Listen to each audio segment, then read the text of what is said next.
Your life is a series of intelligent rhythms, and today you are choosing the rhythm of return. Hello, beautiful souls. Welcome to this space of self-realization, self-mastery, and profound self-love. We are navigating the complexities of narcissistic dynamics as students of our own resilience. This is where we transform lived experience into embodied authority. To anchor this journey, I am opening the doors to the Narc Talks workshop. This is our foundational education, a structured physiological roadmap to move you out of the noise and back into the steady signal of your truth. Let's begin the reading. Where we left off was balancing half moon. But today we're going to talk about the empathy audit and the entitlement tells. Two of the most reliable observational domains for recognizing narcissistic personality traits are also two of the most practically accessible: the quality of empathic response across a range of situations, and the specific ways in which entitlement expresses in ordinary daily context. Both are available to observe early, and both reveal something that is very difficult to sustain as performance over time. The empathy audit, reading genuine versus performed. The DSM-5 criterion for narcissistic personality disorder includes lack of empathy as a central feature, but the clinical precision of this phrasing can mislead. Many narcissistic personalities are not visibly cold or uncaring. They can perform empathy without considerable skill, particularly in contexts where the empathic response serves a social or relational function. What is characteristically absent is spontaneous, disinterested empathy, the kind that arrives without benefit to the person expressing it, in response to the genuine suffering of another person who offers them nothing in return. What it looks like. Expresses warm concern when you share a difficulty, asks follow-up questions, seems genuinely moved. What is underneath? The empathy arrives most fully when it serves a relational function, when you are the person whose approval they want. Observe the same quality of response directed towards someone who offers them nothing, or toward a stranger in genuine distress. The empathy toward you may be genuine performance. The response to the stranger reveals the underlying capacity. What it looks like. Responds to news of a tragedy or crisis in others' lives with appropriate language of concern. What is underneath?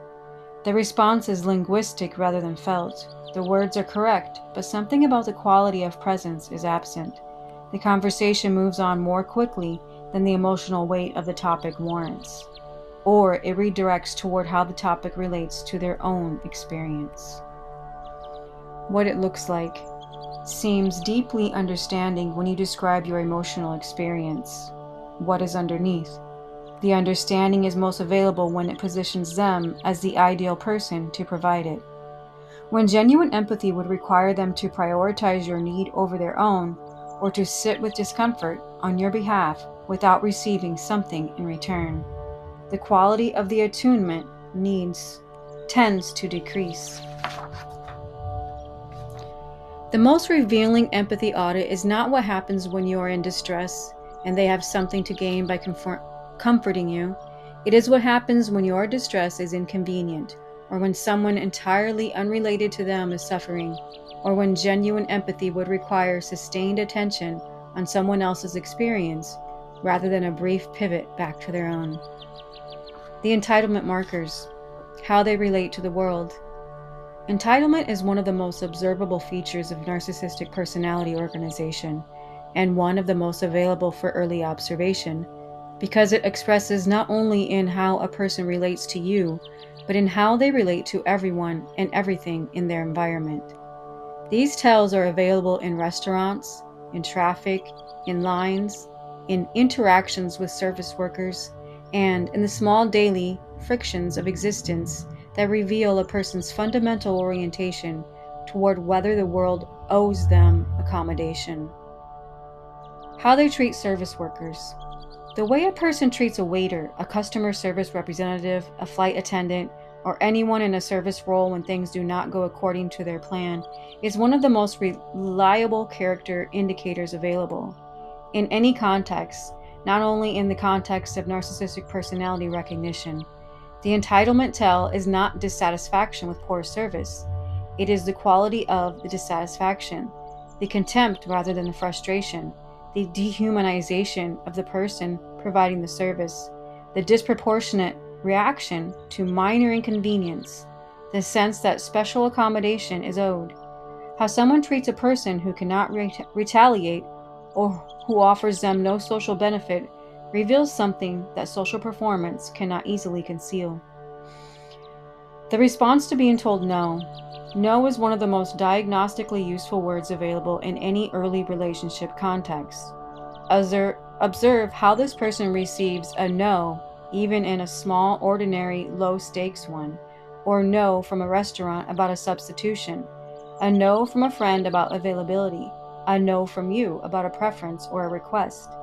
In a person without entitlement disturbance, no arrives as information and is processed accordingly, with possible disappointment, but without fundamental disruption.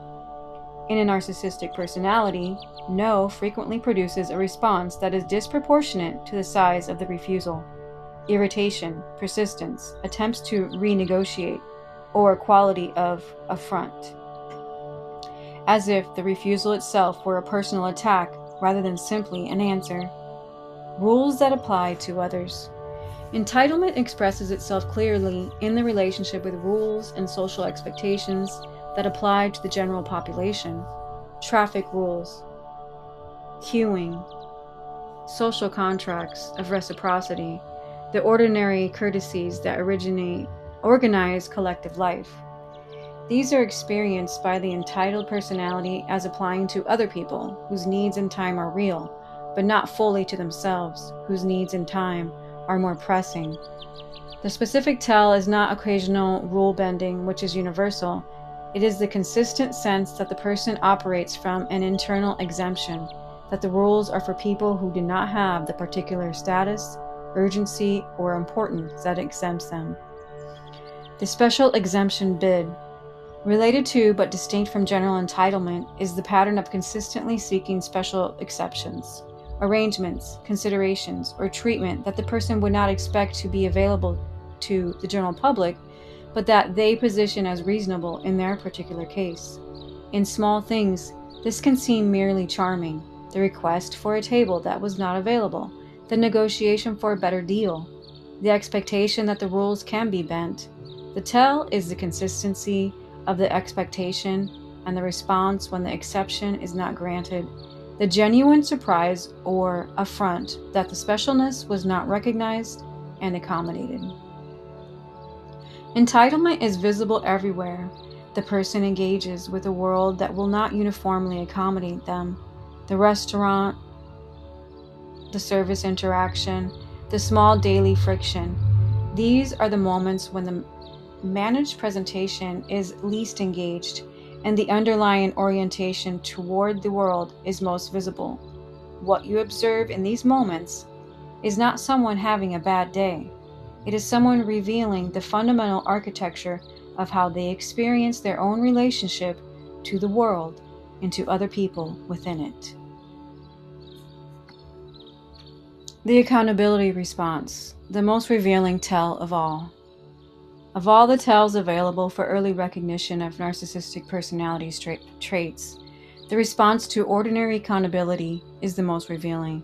This is because genuine accountability, the ability to receive a reasonable observation about one's own behavior, acknowledge its accuracy, and integrate it without catastrophic disruption to the self-image, requires precisely the psychological capacity that narcissistic personality organization is most fundamentally structured around protecting against.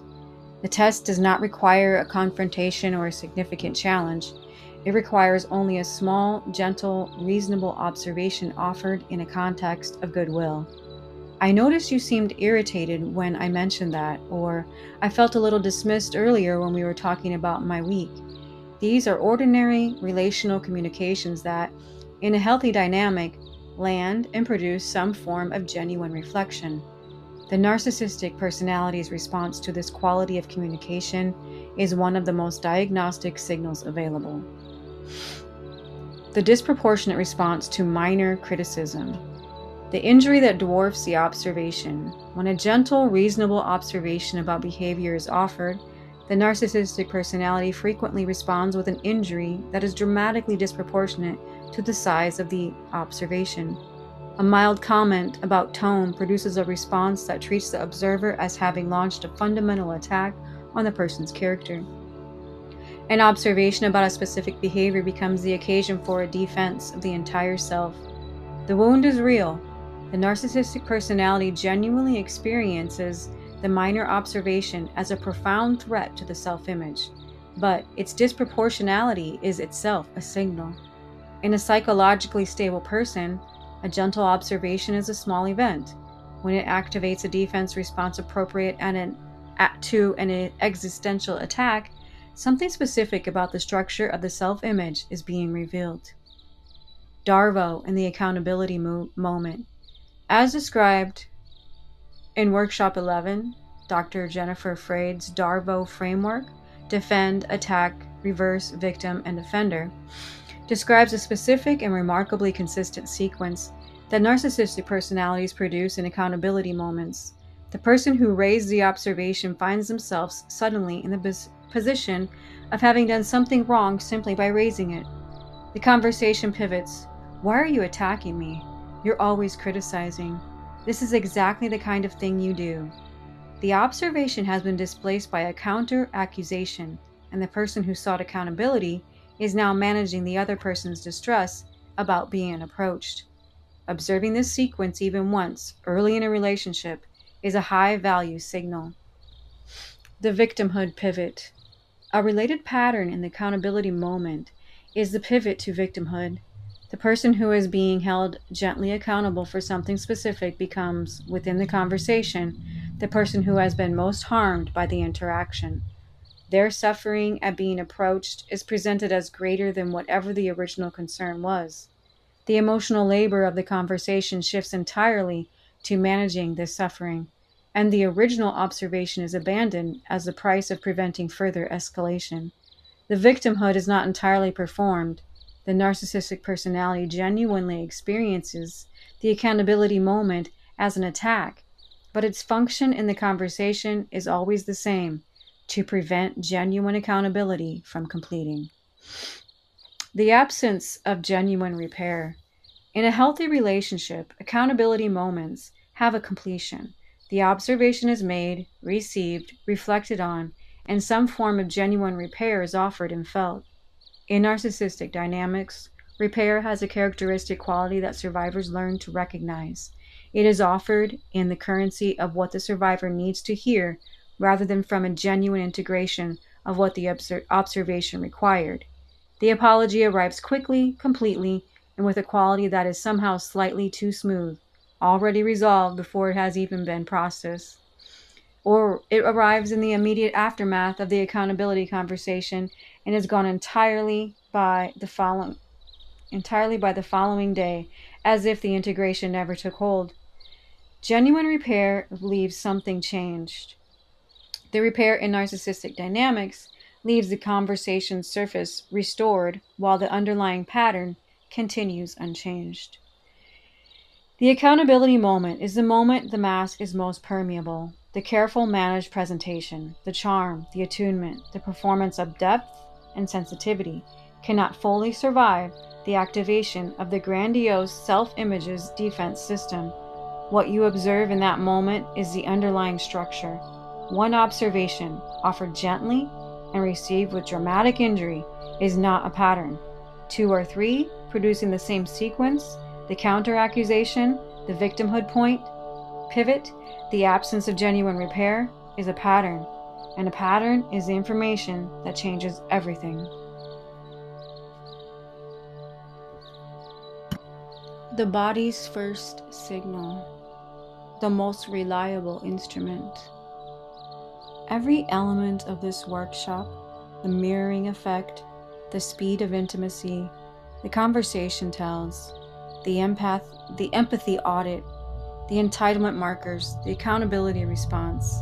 These are all frameworks for organizing and naming what the body often already registered in the first encounter. Before the mind had assembled a framework, before the pattern was visible across multiple interactions, before any of the language in this workshop was available, the body frequency knew. The specific experience survivors describe looking back at the beginning of narcissistic relationships is almost universal in its quality. There was something beneath the warmth, a moment of unease that arrived quickly and departed quickly, a feeling of being slightly off balance in an encounter that was simultaneously exhilarating, a thought that was immediately suppressed. This is too good. This is moving too fast. Something is not quite right here, followed by its rapid rationalization into something more comfortable. The specific quality of the early body signal. The body signal that arrives in early encounters with narcissistic personalities has a characteristic and recognizable texture that is worth naming precisely, because it is the signal most likely to be overridden and most important to learn to receive. A simultaneous experience of being flattered and slightly uneasy, the two feelings arriving together, not in sequence. A quality of slight breathlessness or acceleration that is not entirely comfortable. The nervous system registering something that is moving faster than it can fully orient to. A brief, quickly suppressed thought of the "this is too perfect" or "something doesn't add up" variety, present for a moment and then efficiently rationalized away. A quality of performing rather than being, the sense of being on a stage in this person's presence rather than simply in their company. The experience of leaving the encounter feeling slightly depleted alongside the excitement, as if more was required than was replenished. A quality of not quite being able to locate yourself in the interaction, the conversation having been so fully oriented toward them that your own presence in it feels slightly unclear. The recurring impulse in their presence to check whether you are saying the right thing, a low-grade monitoring that was not present in conversations with other people. The body signal is not paranoia. It is not the projection of past pain onto a present situation, though it can be confused with that. It is accurate perception operating below the level of conscious analysis. The problem has never been that the body did not know. The problem has been the framework through which the body's signal was interpreted, and the relational and cultural messages that trained the signal to be dismissed as unfair, oversensitive, or the product of past